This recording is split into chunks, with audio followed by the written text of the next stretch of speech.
What was your biggest shit, my parents were right moment? Said to me as a young teenager. I know it's hard to imagine now, but the age of 40 really isn't that far away. Before you know it, you'll hit 40 and wonder how that happened so fast. It's really quite simple. How many memories do you have from age 17? Now how many memories do you have from 35? Not as many. There you go. When you're older you stop doing fun stuff. Every single day is the same as the last. Nothing to remember. So your life becomes forgettable. And time passes quicker. Edit. There are at least 15 replies mentioning % of your life. It's been said. I am so excited for my socks that should be arriving today. My mother always told me I'd be grateful for gifts of clothes. I never believed her. You are so right. When I was about 10, maybe 11, my mom let us open one gift on Christmas Eve like she always did. It was socks and bath beads. I wailed. I screamed.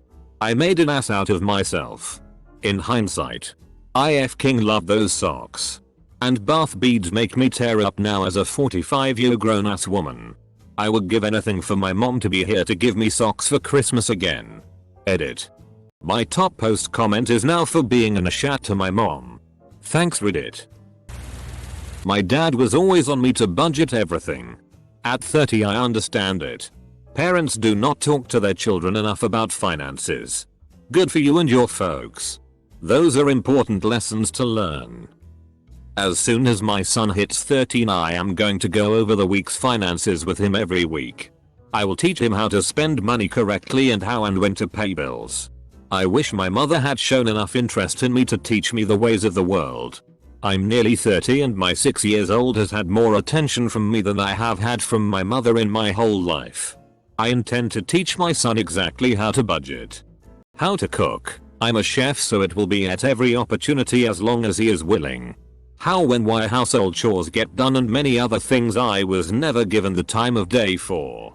You can't expect a child to be responsible when they move out of home if you haven't taught them what being responsible is while they live with you. You're lucky your parents still kiss. They would always tell me that after I got grossed out when they kissed as a little kid.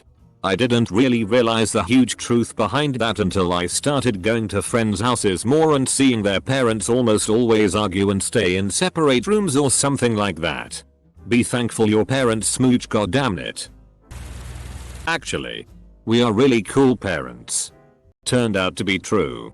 They were really awesome parents to have. Yeah.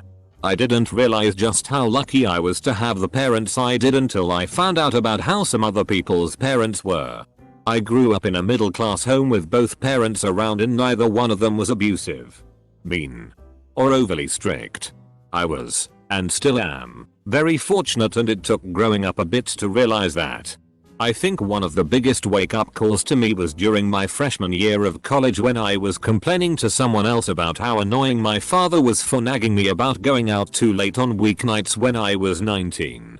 The other person replied, "At least your dad didn't throw you down a flight of stairs when you were 4 and leave you when you were 6.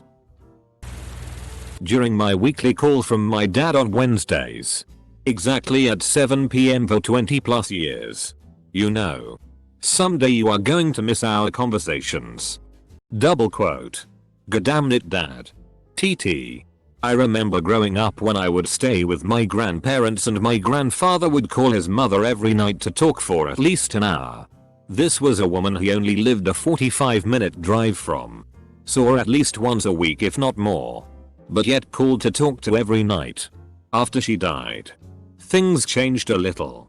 My dad started calling my grandfather and they've done the same thing without fail unless one of them is in the hospital. But in that case, they're usually staying in the room. Not so much my parents were right as holy shit that was his plan. I have a 5-year-old and live in Texas. Mowing the lawn is a BTCH in the summer heat. I'm mowing the lawn one summer and my 5-year-old is peeking through the window from inside the air-conditioned house drinking a juice box. I think to myself, damn, I can't wait for the boy to be old enough to do this bullshit. I should get him one of those bubble blowing lawn mowers to get him used to the idea. Then it hit me. My parents had a picture of me following my dad mowing the lawn with my little toy mower. Which in retrospect is super dangerous. I'm lucky I didn't get hit with a rock or something. The old man wasn't trying to spend time with me. He was training his replacement. My parents had me cook dinner for the family once a week starting at 13. Then more often as I got older. I know I whined then. But now I am so grateful. Cooking is a great skill to have and I can make a bunch of stuff with no recipe. It is so useful, healthful and frugal. As I write this, I'm 39 sitting in an intensive care ward after surviving a heart attack. My blood sugar was over 200. And my blood pressure was so high they had to measure it manually because the machine could not measure it. I was warned. Side note. My wife is 20 weeks pregnant. I really don't want to make her a single mom. My parents were never right about anything. Narcissistic, criminally neglectful, and socially numb. I took 95% of their parenting and flipped it 180 to raise my own kids. My sister and I are really proud of breaking that shit in one generation. Our kids are awesome. And we tell them. My parents were always frugal and my cousins always got showered with video game consoles and gifts. I always thought it was unfair and often complained to my parents. Patiently they would say, "That's not how we're doing it. We're going to save our money." Fast forward 15 years and my cousins are in massive debt and my brother and I aren't. Having learned how to save money. But at the time though it was totally unfair. I was 21 years old. Living in a share house, GF plus 2 other roommates. Struggling to pay even the most necessary of my bills to the point where I had to make decisions between gas or food. I was sitting there and wallowing in self-pity when I realized that when she was my age my mother had already left my father. Was living on her own in a townhouse about the same size as the one I had to share with 3 other adults just to be able to afford it. And even then was still able to give us everything we needed to survive. Realizing that my mom was way better at adulting than I was hit me like a slap in the face. And it really put a lot of my childish bad decisions into sharp focus. I called her to tell her that I was sorry for all the shit I had ever given her for not getting what all the other kids had. And to thank her for giving me as good a life as she did. Later that year when my life finally fell all the way apart. She took me back and helped me get my life back on track in very short order. That was almost 20 years ago now. And today I'm doing pretty well as a husband, father, and professional. A phrase my mom always said to cheer me up while stressed in university. If it was easy everybody would do it. Sounded so stupid at the time but I've used the same line to cheer up countless friends who were stressed with exams etc. Mom is always right. My mum told me that I get to choose the person I become. All you have to do is to keep that thought in your head when making decisions. Also every action has a reaction. So make sure that reaction will be a good one. It wasn't something I really listened to at the time. Now those thoughts stay with me all the time. And I have definitely become a better person for it. The author of the Vorkosigan saga, Lois McMaster Bujold, had a great line that went, "When you choose an action, you are choosing the consequences to that action. When you desire a consequence you had damned well better take the action that would create it." Double quote. You'll need a plunger in your new house. At first I wondered why I would even need one since we never used it at all in my old house. Immediately regret not getting one when shit got real. A plunger is one of the things you absolutely must buy before you need it. I liked a girl that was way out of my league in college. Told my mom about the bad crush and how I thought I would just move on. She said, "You can fail at something you don't want so you might as well fail at something that matters." We've been married for 3 years this November. The crush. Not my mother and I. Dad. Go to college and get a degree. You don't want to work like this your whole life.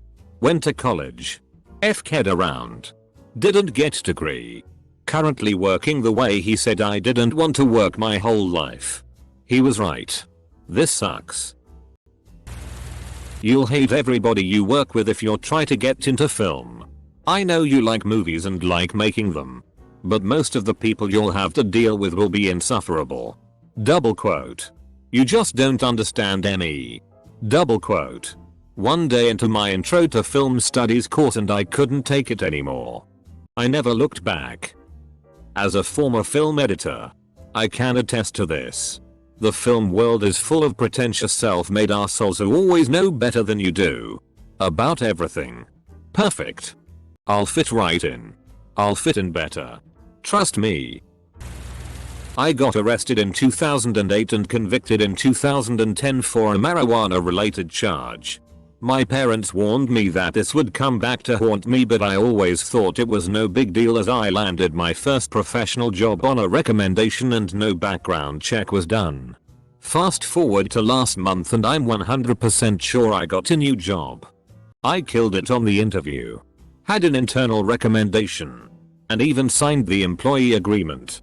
2 days later they come back with the background check form and I need to disclose my history. It was the most nerve-wracking week I've had in a long time. I went from knowing I had the job to being a complete nervous wreck because I was unsure how they would react to my conviction. I eventually got the job, but the thought of losing out on a new opportunity that would better my entire life over a mistake I made 8 years ago was enough to say, shit, mom and dad were right. Save money when you are young. Start saving in your 20s. It does not have to be huge and ambitious. $20 each pay and do not touch it. You will have money to return to school if that is a great desire. A fund to invest. But do not spend it unless it will further a goal. A vacation is not a goal. The trip of a lifetime might be. Respect money and pay yourself. Do not drive yourself in needless debt. Fun. Not necessary stuff. Is a no on credit. As my father tells me. But for the big purchases like a car or house, you can have whatever you can pay for. Not even 60 and retired with some comfort. Not rich. I thought that they were nuts when I was in my 20s. They were right. I see how right now as I can live and not work, and many non-saving colleagues cannot even imagine leaving work. Ever. Save. Even though 60 seems far off. It will come before you can imagine, and it is nice to have a bit of cash and security. In the early 1990s my father took an interest in computers and the internet. He tried to tell me that the internet would grow and everyone would start using it daily. He even had an idea for a website where people could put their own stuff up for sale and other people online could bid on it. I'm not exaggerating in the least. I didn't care about computers, other than some silly games, and the internet because there were no girls on there, in my mind. He died in 96. I wish I had listened to him. When I was 21-23 or so I would go out with friends every night. Not always drinking. But we always went out to do something. Dinner. Movie. Whatever. My dad never went out. Just sat at home with the dog and watched TV. I felt so bad for him and told myself I never wanted to be like that. 34 now. And the best nights I have are spent home on the couch with my cats and GF watching a movie. I hate going out. My dad was a smart man. Don't pay by card for everything. It won't feel like you're spending money and you'll go over budget without realizing. Took me 2 years and £1,000 of student loan splurges of uni to realize my mum was right. The best I've ever budgeted was when I took out my monthly budget and split it into 4 envelopes, opening one for each week.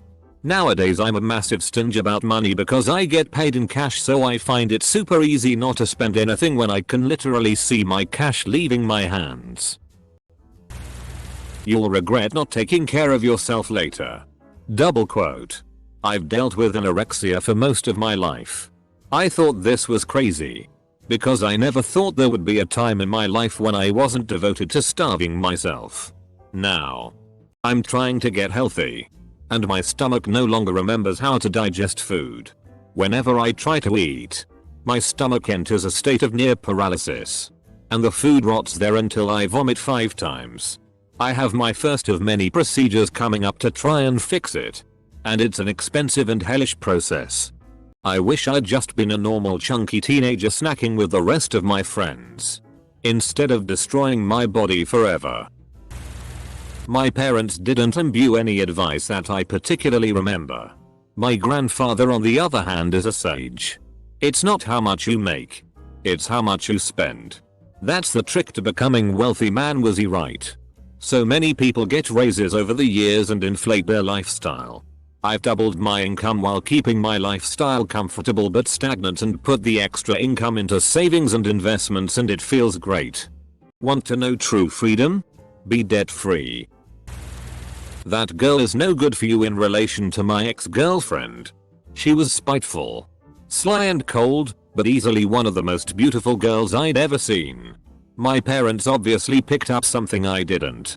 I got into a huge fight with my mom when she kept saying there was something about the girl that was untrustworthy, but I defended her, my ex, to my mom until the cows came home because I was so blindly in lust with her.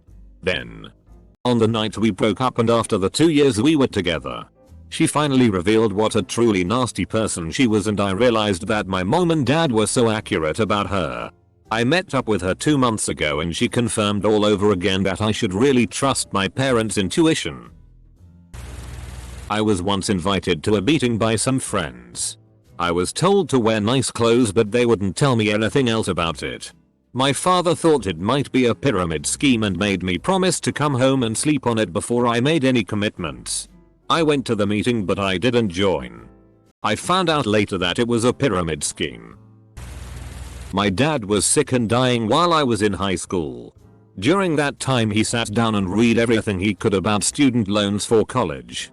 He made me promise him I would always buy this optional loan insurance. It added a couple hundred to every damn loan.